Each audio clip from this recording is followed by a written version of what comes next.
Five categories, nine players to get through because it is the Rangers 2023-24 signing so far tier list. I've did this with pretty much every year back with 8 seasons, I think. So, and I will continue to do that. It's just it takes a while to, especially the old ones. You need to go through and make sure who we signed, loans, etc., and then put them into a tier list. But of course, this season, this one, it's a bit easier.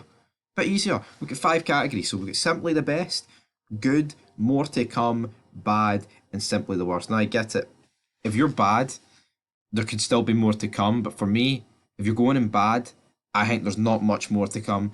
And simply the worst is for the worst person, and simply the best is for the best person. So we're going to start off with Mr. Sam Lammers, and also the description will have this tier list if you want to do it yourself. So there it is. Or if you want to just comment your own, go ahead. But here we go. Got Sam Lammers first. And honestly, I don't think there's much more to come for this guy. And I think he's going to be bad. And he's been bad so far. He doesn't produce goals, we know that. He's shown on time a decent technical ability. You know, he's good with his feet. But I just don't know how he's going to really fit into this team. I don't. Because he's never going to be played as the sole striker. Like a Lyndon Dykes, who doesn't really get the goals, but, you know, does a lot of other shit. And if we play him, you're shafting Cantwell out of position. And for me, I think he has been bad, and I don't really see him getting much better. Jose Cifuentes, I'm honestly tempted to put him in bad. This guy came in with so much hype. Beale saying this guy's the last piece of the puzzle. Well, we have a puzzle that you cannot complete then, because he's been bad. But I think there is more to come for Jose Cifuentes. I mean, I know a lot's been said to him about, you know, he was during the MLS season. Hope he gets a full pre-season, but no, man, we're at the end of October. If we haven't seen anything, man, and there hasn't really been any sort of glimpse that's made me go, there's a player there. I would honestly, but I still, I'm holding out hope. I've got hope with Cifuentes, not much hope with Lammers. Right, up next, we have got Cyriel Dessers, and I'm sorry, it's simply the worst. And I've seen people say, "Fuck Michael Beale."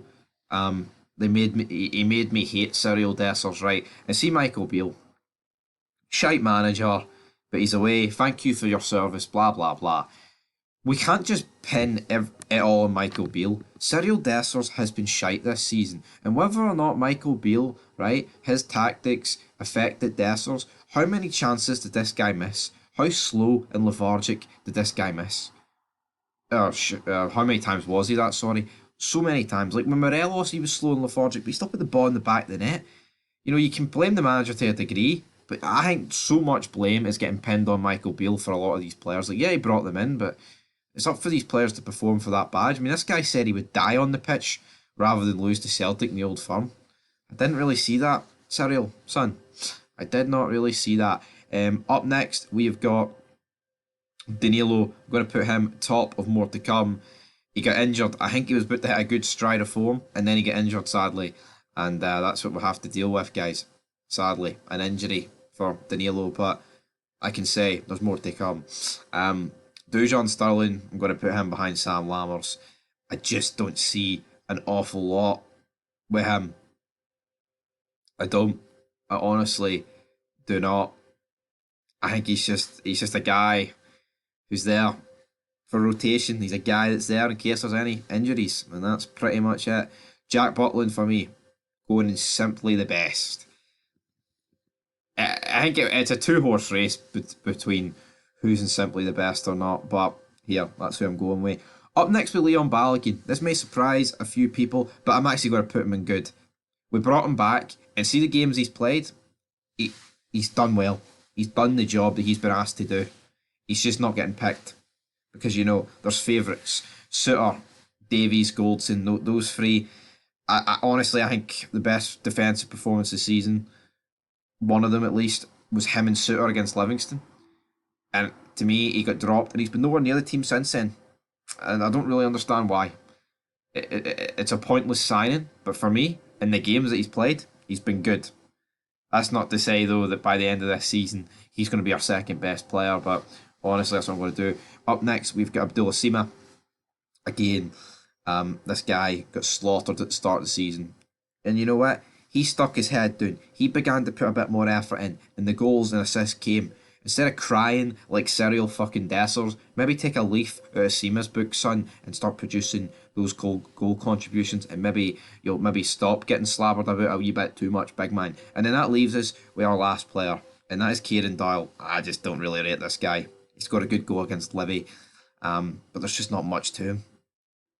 I'm sorry, I think he's just an average championship midfielder that's, locked into a wage at Ibrox, and that's pretty much what I feel. And you know what? I think more or less everybody would agree with this list.